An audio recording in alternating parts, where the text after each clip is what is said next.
How's it going? Good? Okay. Are you guys, any plans this weekend, or no, that's why you're here? Yeah. No, this was your plan, right? All week you've been waiting to be here. That's awesome. Okay, we're going to be looking at some of the most famous verses in the Bible today. As I alluded to, it's Psalm 23. So go ahead and turn in your Bibles to Psalm 23. We're going to get there pretty soon. Last week we got to conclude our series in the book of Acts.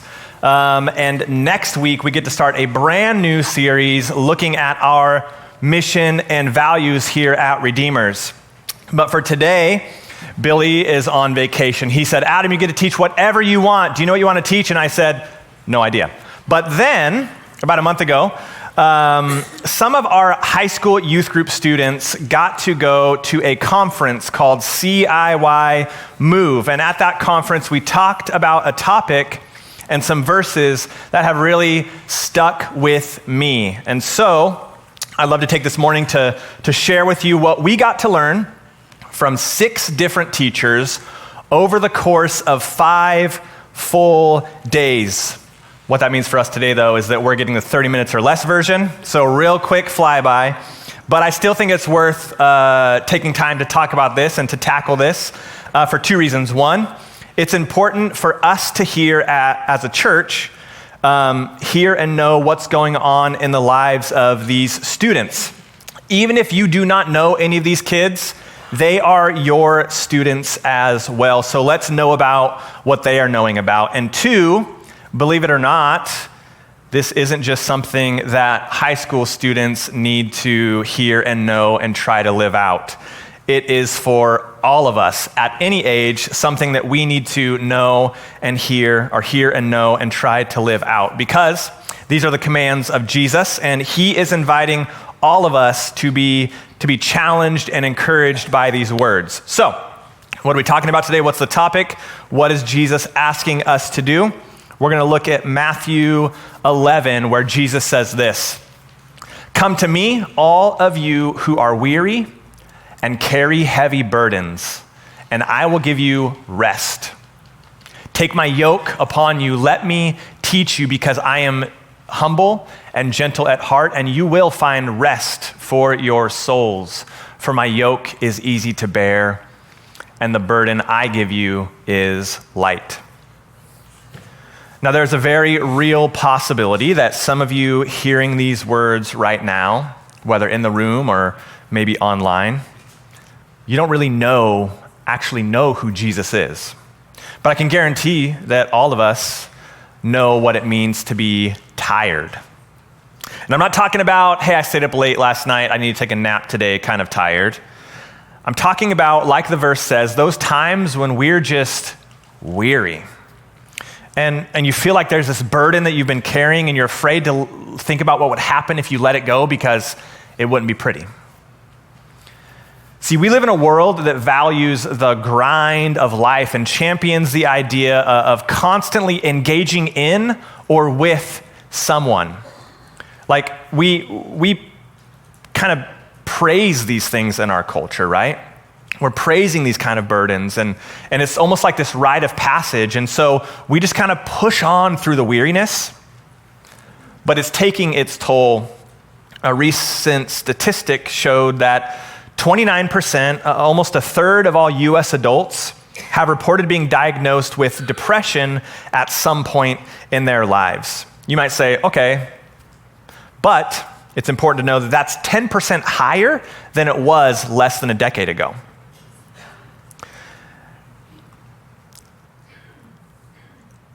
A survey of just students alone found that half of them experience ongoing feelings of sadness or hopelessness.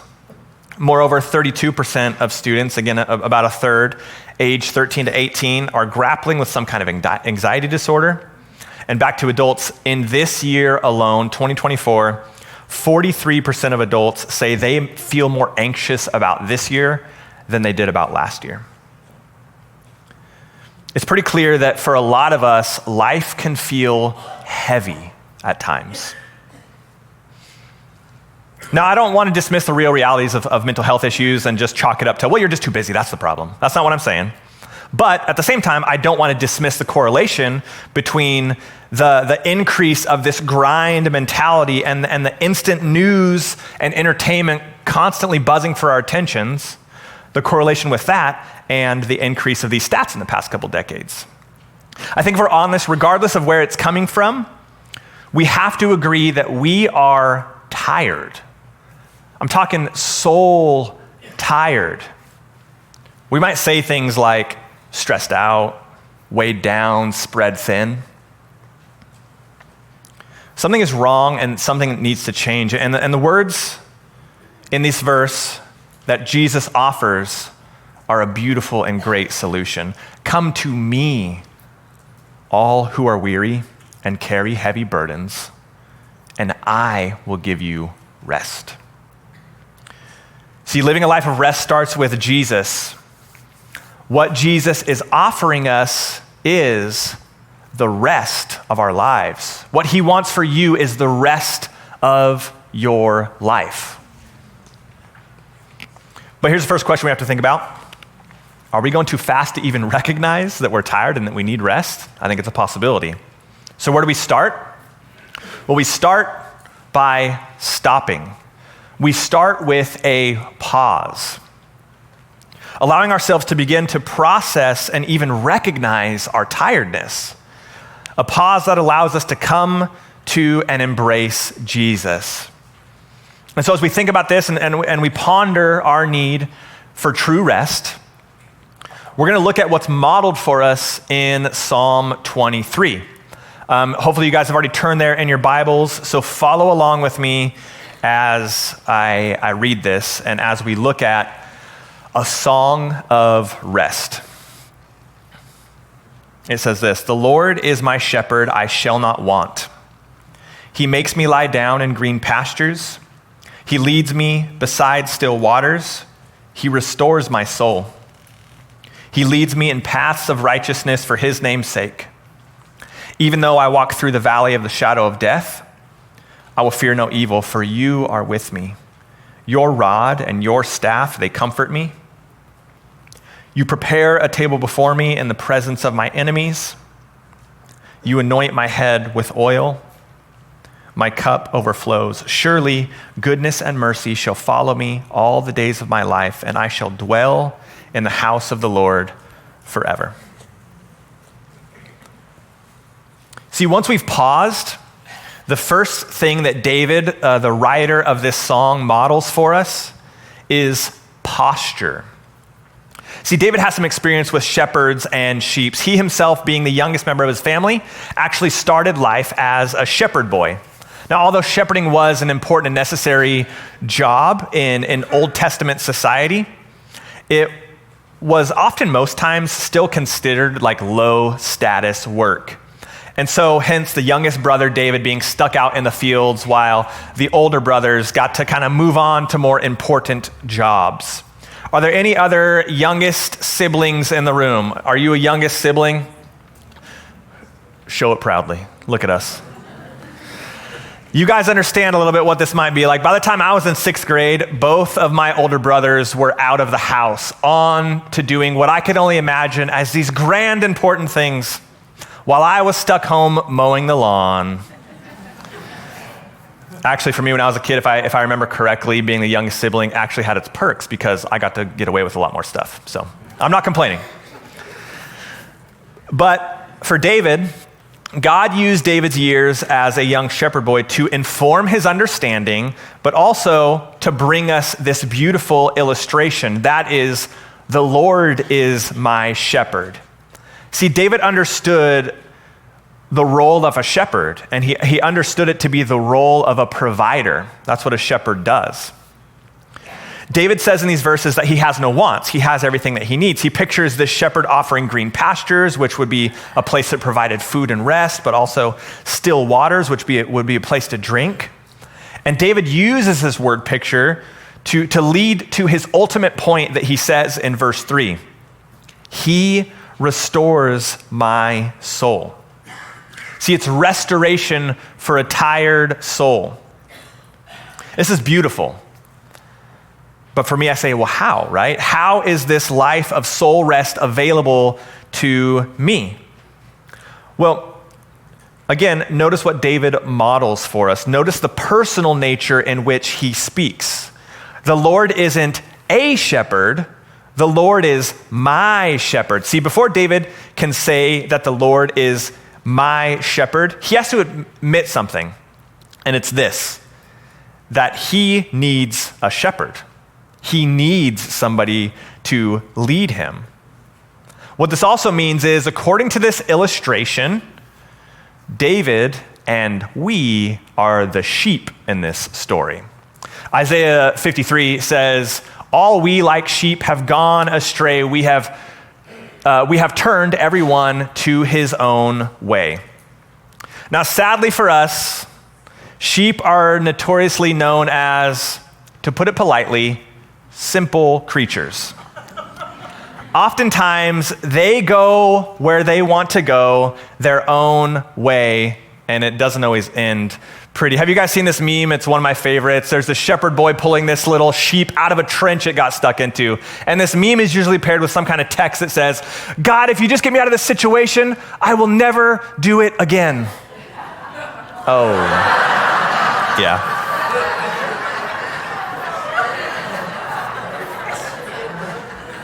Now, the point that we can take away from this is that we as creatures are truly dependent. When David says the word, the Lord is my shepherd, he's admitting something that all of us have to come to terms with at some point. I cannot do this on my own.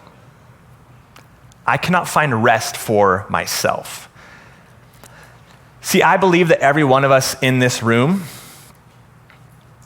deep down, has a desire for true rest because everyone in this room, deep down, has within us a restlessness. This innate restlessness that can play out maybe in a variety of different ways. Maybe for some of us, it's an anxiousness that's kind of always there. Maybe it's this shameful guilt that we're hanging on to. Maybe it's loneliness. Maybe it's a craving for more of anything, more of everything. See, we try to make it go away, but in our greatest efforts to find rest, we usually end up running to things that only drain us more. Doing things on our own often leads to more brokenness, more emptiness, more weariness. See, we want to fix it ourselves, and so we'll run to other things, right? Maybe I'm gonna seek after success. Then I won't have to be anxious anymore. Maybe I'll seek after relationships because then I won't be lonely anymore. And these things can work,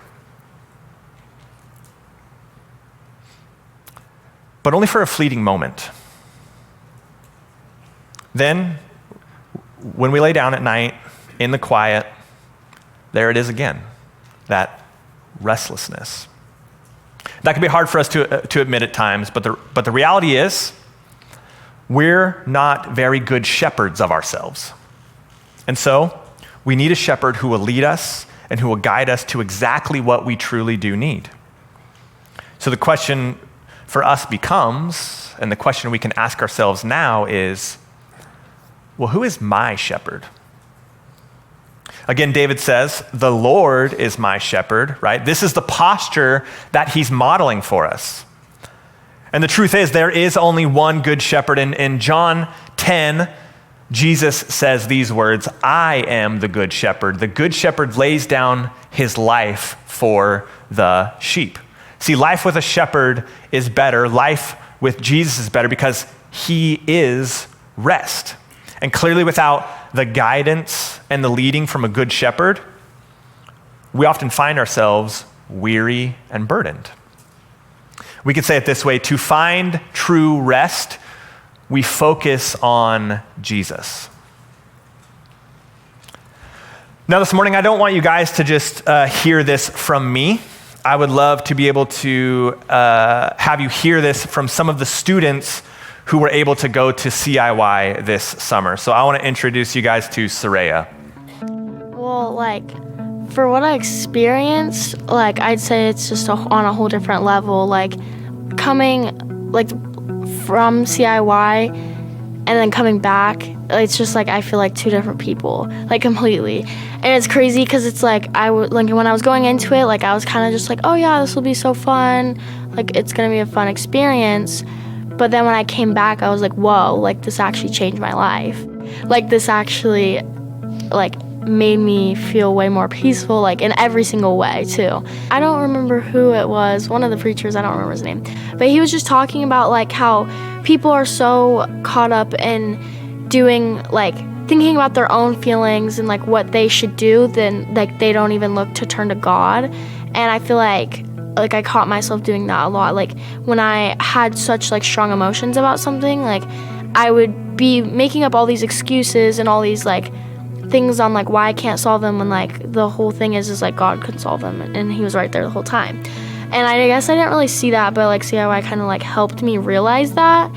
And I don't know, just last school year, like I feel like I had so much stress and so much like worry, and that I knew God was around and I knew that he was like coming to like help me, but I wasn't going to him. And I feel like this school year, like I have something to lean on, and like when I start to struggle in school, like I can lean on God and I can like ask him for help, when before I kind of just like was like, well, it's done, like I'm struggling and that's pretty much all there is to it. But now it's like it gives me like a hope that's like, okay, well I have something that like is gonna help me, and I know something better is gonna come.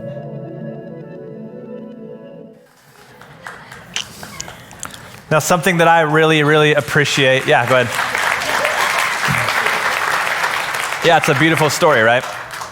Something that I really appreciate about the Bible is that it is honest.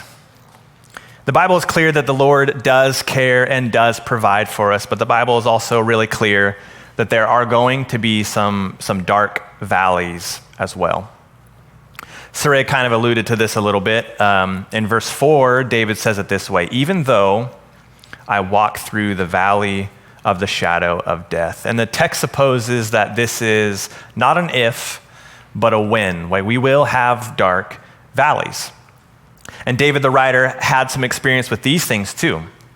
There were high mountaintop moments in his life, but also, as is the nature of living in a fallen world, he experienced valleys. See, when David was a boy, he was chosen by God to be king of his people, and he was anointed by a priest. They poured oil onto his head, and this was a symbol that God had set David apart for a special purpose. Now, sounds pretty great, right? Chosen by God, king of his people, high mountaintop moment. But what this actually led to was multiple murder attempts on David's life, because the current king, Saul, was a little bit jealous by this. During that time, while David's kind of on the run, he formed this tight-knit bond, closer than a brother relationship with the king's son, Jonathan. But in the midst of all this conflict, Jonathan is killed in battle. Now, eventually, David would become rightful king, right, with all the authority that it brought. But some sinful desires mixed with that power led to David committing adultery, and then kind of having to deal with and sit in the consequences of his sin. See, there are moments in life when you feel like everything is good, life is great, into a path that is narrowing, and it becomes dark, and everything around you is closing in from all sides. Have you experienced this? Maybe you are right now. Now, here's the reality of these situations, at least for David, right? Some of them he got himself into, but again, some of them just happen as part of living in a fallen world. But regardless, David recognized that it was in these moments he's not alone. And he models for us the second thing, which is to look for and acknowledge the presence of the Lord in every situation. See, as we read through Psalm 23, you'll notice there's this shift. David goes from declaring who God is to him to now he's speaking directly to God, right? He changes his verbiage from he to you. Verse 2, he makes me lie down in green pastures. He leads me beside still waters. He restores my soul. He leads me in paths of righteousness for his name's sake. Even though I walk through the valley of the shadow of death, I will fear no evil, for you are with me, Lord. Your rod and your staff, they comfort me. And that's very, very comforting to me, right? It's not just some theoretical, abstract, far-off God somewhere out there, but instead, this shift helps us to see the intimacy and the connection made available to us because of Jesus, right? And because of Jesus, the presence of God actually means personal relationship. See, then David speaks about the benefits of being focused on and being in the presence of God. First, he talks about fearing no evil. It's a fearless mentality in the midst of a valley. By the world standards, you should be terrified, right? You have reason to fear. It makes sense to be afraid. But with our eyes focused on the presence of the Lord, we can experience what the book of Philippians describes as a peace that surpasses all understanding. We have a chance to actually talk a little bit more about this idea of fearless next week as we are, like I said, kicking off our mission value statement. Because as a church, as a church of Redeemers, we're people who are saying we are going to fearlessly follow Jesus. So come back next week and we'll talk a little bit more about that. But the second benefit of being in and being focused on the presence of the Lord, David says it this way. He uses a shepherd illustration to help us understand, and that is a rod and a staff, right? These are both tools that a shepherd would carry to help them keep the sheep safe. A rod is kind of like a club. Picture a club, and they would literally just use it to kind of like fight off predators if they needed to. And a staff, picture a big long cane, like shepherd's crook thing, and they would use that to direct the sheep away from any danger as they were kind of walking through these valleys. See, the presence of a shepherd brought protection, both guarding and guiding protection. And Jesus wants the same thing for us. See, Jesus wants to guard our hearts from evil and guide our steps to a life of obedience. The question we have to ask is, am I looking at the shepherd? Are we looking to the shepherd? Because walking through a dark valley becomes much less terrifying when we're focused on the one who has the power to protect. We can say it like this: we can rest in the protection of Jesus. Now, one small thing I want to point out about valleys before we kind of move on, especially if you are one of those people who's like, yeah, that's kind of where I'm at right now. I'm going through a valley right now. Notice the word that David uses. He says, even though I walk through the valley. See, it isn't his destination. And he's acknowledging that it isn't his final resting place. So let that be an encouragement to you that even though it's hard, it's not home. See, Jesus not only provides and protects, but he also invites. What do we mean by that? Well, as we continue in this psalm, the next thing that David's going to model for us is to live our life in the purpose that the Lord invites us into the purpose that we've been given. See, the first half of this psalm, David's been using the shepherd and sheep illustration. Again, a familiar experience from his childhood. But in verse 5, he changes illustrations to something that he would actually be more familiar with in his second career, if you will. That is of a king. Because he's speaking about royalty. He's speaking about a higher calling. And that's because when Jesus is your shepherd, he invites you to be a part of something greater. Verse 5, he says, you, Lord, prepare a table before me. You anoint my head with oil. Now, both of these revolve around the idea of being promoted to a place of honor, right? It's being invited in to sit at the king's table. It's being anointed with a special purpose, like we mentioned earlier, actually happened to David. See, we no longer have to tirelessly search for our meaning and purpose because Jesus invites us in and gives us the greatest purpose. And I believe it's that endless searching, oftentimes, that's what gets us into that wearisome, burdened state to begin with. See, because we feel like we have to be, or we have to achieve, or we have to perform in order to be somebody of importance.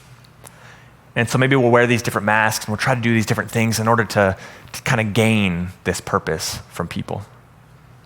See, our tendency is to find or make our purpose anywhere we can find it. Again, living in this rise and grind culture, we're bombarded with this idea everywhere we go. We might not necessarily say it that way, well, here's your purpose, but at its root, that's what it is. So oftentimes we as people want to, make our purpose about money. If I can just figure out how to make this side hustle work, or if I could just advance my career, then I'd be able to have the life that I was made for. Or maybe we put our purpose and we make it about relationships. If I could just be this one thing for this one person, then I would be loved, and then I would truly be complete, and then I would truly be whole. Now, don't hear what I'm not saying. I'm not saying that every side hustle or relationship is poison to your life. But we do have to consider, are these the things in which we're finding our purpose in life? See, throughout human history and among different cultures, there have been kind of three main ways that we as people look for our purpose. The first is to look out, right? So we look at the world around us and we say, where am I needed? Or we look out at kind of our family dynamic and we say, well, we've been kind of doing this. This is a tradition in our family. And so I'm going to kind of carry this lineage on. I'm looking out, right? And this is something we commonly see in more of an Eastern culture. Or we can look in, right? There's this desire deep inside of me that I cannot shake. And I know that I come from a long line of farmers, but I just need to dance. You guys can probably resonate with this idea, maybe not the dancing part, but the kind of looking in and the seeking, right? Because we love the idea of somebody who looks inside and finds what they were made to be.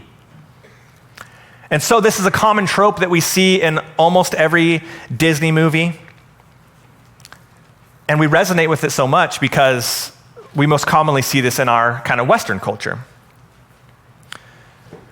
So we can look out or we can look in, but David invites us to consider a third option, and that is to look up.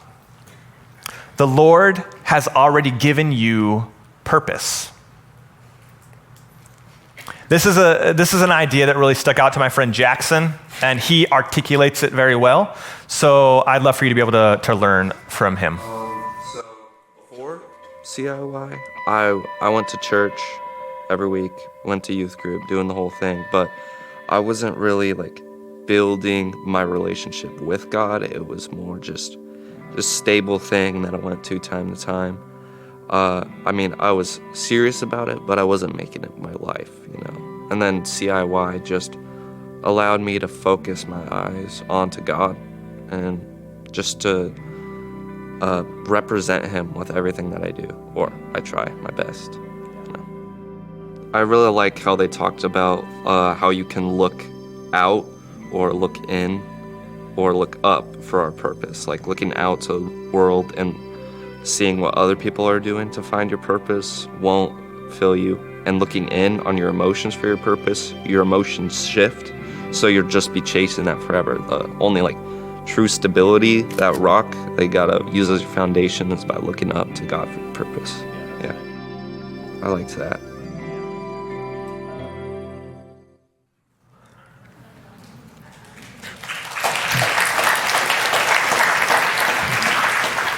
See, for David, he had a variety of experiences in his life, right? He'd been a shepherd in the family business. He'd been a soldier. He'd been a musician. He'd even been a king. He had all these different experiences in his life that he could have found his purpose in. He could have put his identity and his purpose in. But what he recognizes after living through all those experiences is that regardless of his situation, regardless of his station in life, it's actually only the Lord that gives him his true purpose. Now, some good news we can learn from David's life is that this purpose is, in fact, available for everyone, regardless of what experiences we've had, right? A lowly shepherd boy or all the way up to a king. See, David didn't have some important identity that caused God to say, oh, well, let me take notice and let me invite David in and come sit at my table. You're so important, you're so grand, right? But in fact, what it was is God invited David in first. And that's what gave him his identity. And that's what gave him his purpose. And that's what gave him his honor. It's because of what Jesus has done first. And when we who put our trust in that and believe who Jesus is, we have a new identity and we are given new purpose as well.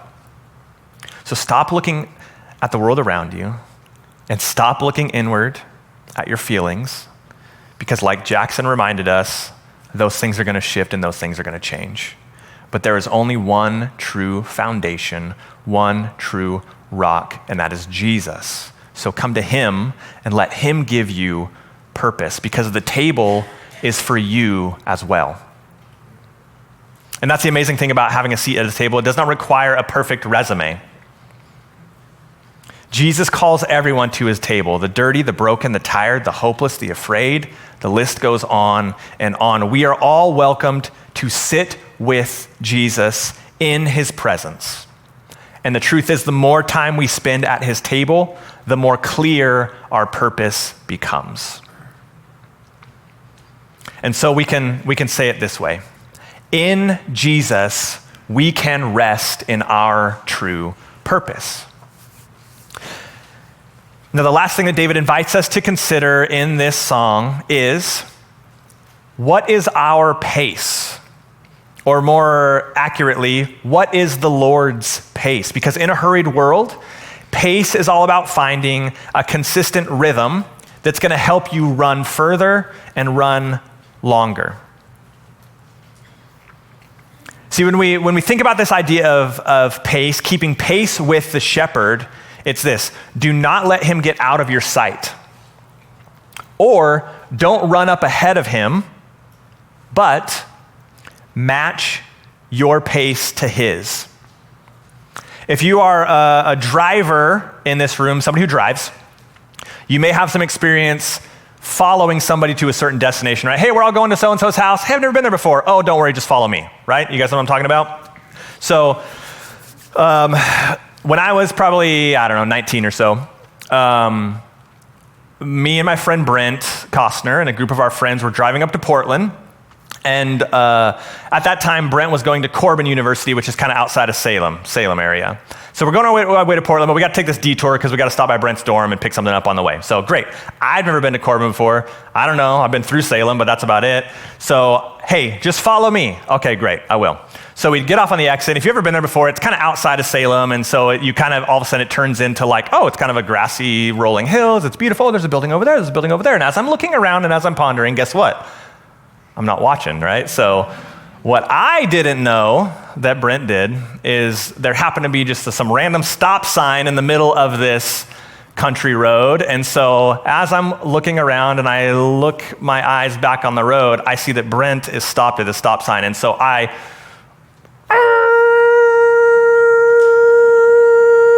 it's in slow motion. No, I didn't do that. Well, maybe I did. I don't know.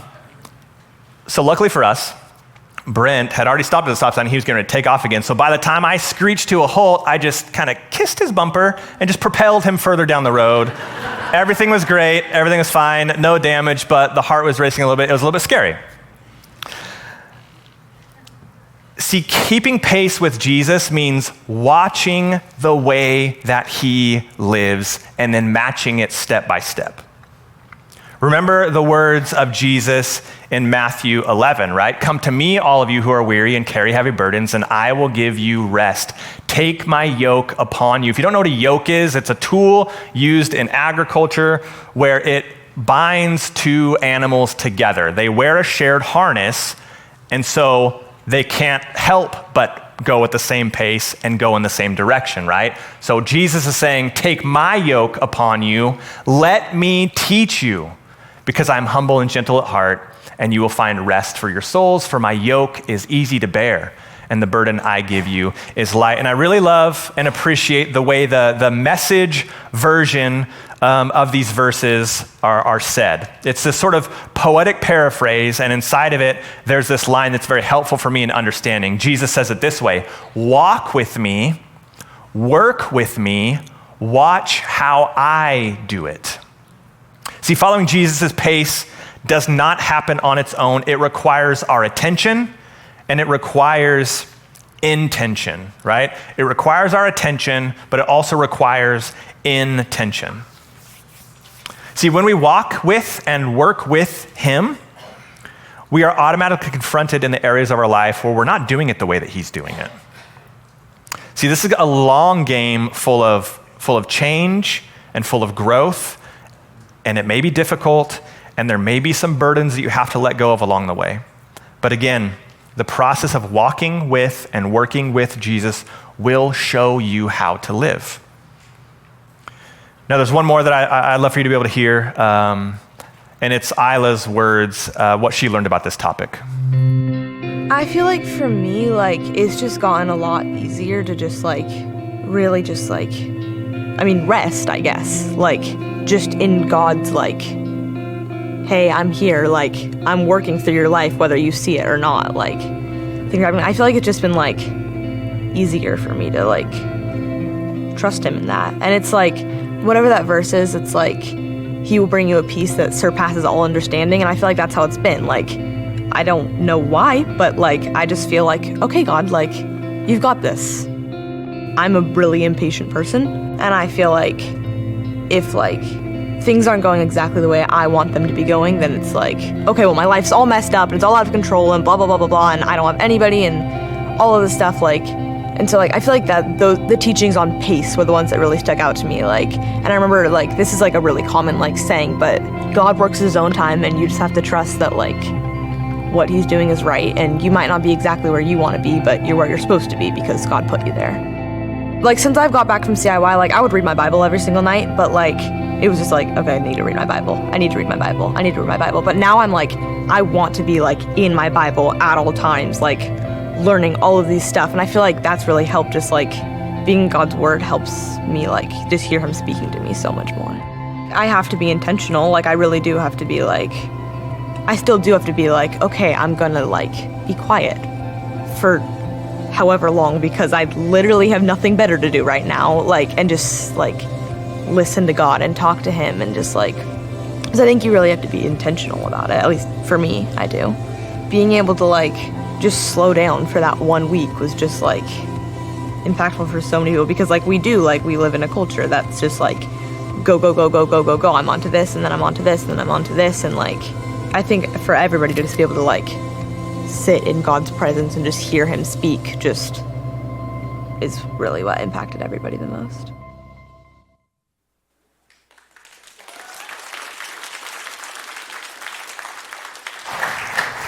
Right, so this is the youth of today, right? And it's beautiful for me just to have these kids in my life. And this is a small snapshot of the kids that are kind of in and out of our ministry.